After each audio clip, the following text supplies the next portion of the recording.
Now among those who went up to worship at the festival were some Greeks.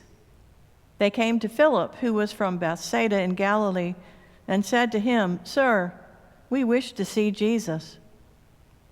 Philip went and told Andrew. Then Andrew and Philip went and told Jesus. Jesus answered them, "The hour has come for the Son of Man to be glorified. Very truly, I tell you, unless a grain of wheat falls into the earth and dies, it remains just a single grain. But if it dies, it bears much fruit. Those who love their life lose it, and those who hate their life in this world will keep it for eternal life. Whoever serves me must follow me, and where I am, there will my servant be also. Whoever serves me, the Father will honor. Now my soul is troubled, and what should I say? Father, save me from this hour? No, it is for this reason that I have come to this hour. Father, glorify your name." Then a voice came from heaven, "I have glorified it, and I will glorify it again." The crowd standing there heard it and said that it was thunder. Others said, "An angel has spoken to him." Jesus answered, "This voice has come for your sake, not for mine. Now is the judgment of this world. Now the ruler of this world will be driven out. And I, when I am lifted up from the earth, will draw all people to myself." He said this to indicate the kind of death he was to die. For 2 weeks in a row now, Jesus has talked about being lifted up. Last week, he compared what is going to happen to him being lifted up to that time when Moses put the bronze serpent on a pole and lifted it up for people to look at after they had been bitten by a serpent so that they might be healed. This week, he says that when he is lifted up from the earth, he will draw all people to himself.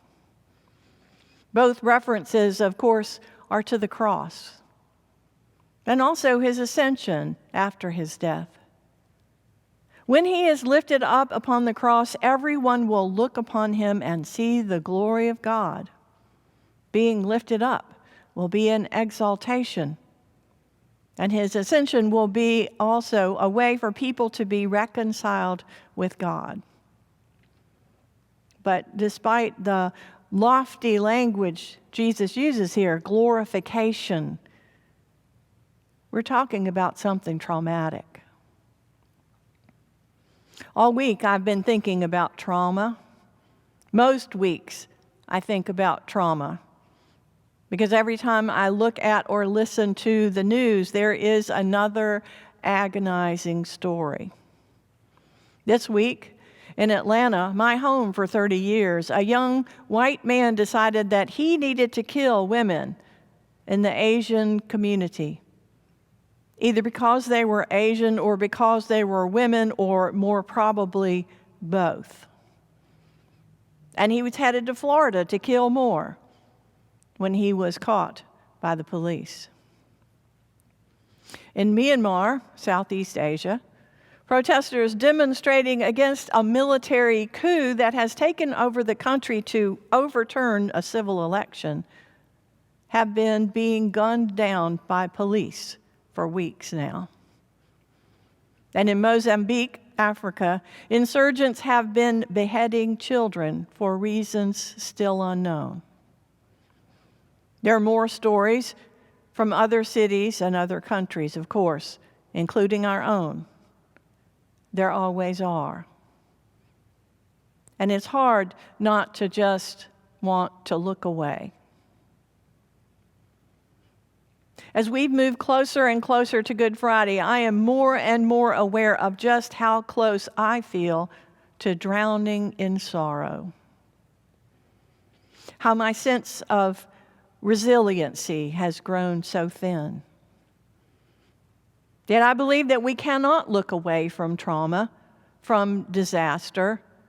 We cannot look from wreckage of all kinds, because I know that God is to be found there. And that God calls us to stand there too. even if all we can do is stand there and weep. And we would be in good company if that is all we can do. At the foot of the cross stood Mary Magdalene and the other women after everyone else had run away. They stood there in sorrow, and they stood there bearing witness. It was all they could do. But of course, that was not the end of the story. Mary Magdalene and the other women later spoke up about what they had seen. Not only death, but also resurrection. Not that people believed them at the time. When Jesus speaks of a grain of wheat dying but bearing much fruit, he is reminding us that there needs to be a response to what happened to him. The world responded to Jesus by putting him to death.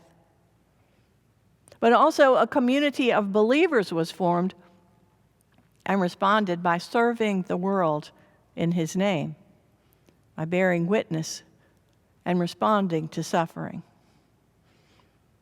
We are the current generation of that community called to continue to bear fruit.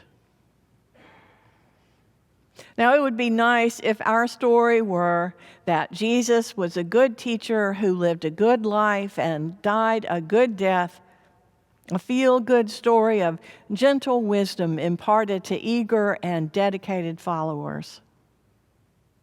But our story is a lot more radical than that.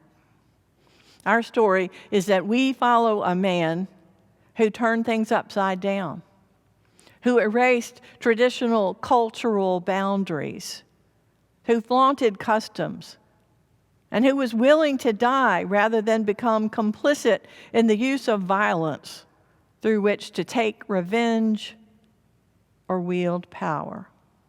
He was killed because he was a threat to the status quo, both the religious and the political leaders, because he dared to treat the poor and the sick and the outcast and foreigners as if they were just as important as the rich and the privileged. He took on being an outcast. He took on being abandoned. He took on being misunderstood. He took on being scorned and scourged and taunted and tortured. He took on dying a shameful and horrible death, described succinctly in our creeds as he suffered. And in response, he asked us to bear witness to the suffering in the world and to minister to those who suffer as well. As he says today in the gospel, to bear fruit, to follow him, to respond. Which we do by seeing the suffering around us and opening ourselves to the Spirit's leading us into response as individuals and as a community through direct actions on a personal level and as community efforts, from supporting equitable public policy to giving from our resources to humanitarian or peacemaking or justice work, and standing up against a culture of hate and violence and death. And while we do seek an inner peace as we live as though we believe that God really does love us, we must be willing to invite discomfort and even danger when we engage in bearing fruit through bearing witness and serving the suffering. Our engagement can be powerful and transformative, both for us and for the world. But undergoing transformation through the power of God means being willing to be broken wide open by the suffering that we see. I'm reminded of the writer Annie Dillard, who wondered if we Christians are even aware of the power we so blithely invoke in our prayers and petitions. Or do we simply not really believe in it, but are instead just cheerful tourists consuming a packaged program of defanged religion? It is madness to wear ladies' straw hats and velvet hats to church, Dillard says. We should all be wearing crash helmets. Ushers should issue life preservers and signal flares. They should lash us to our pews. For the sleeping God may awake someday and take offense, or the waking God may draw us out to where we can never return.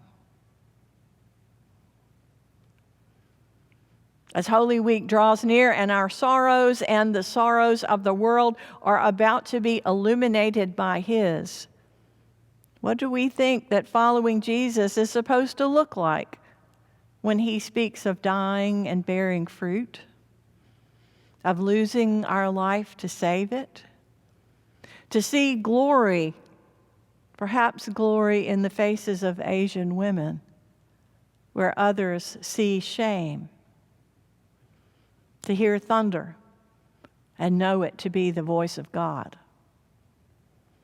What will we see when He is lifted up? What must be broken open in us? And how will we bear witness to it? And most of all, how will we respond?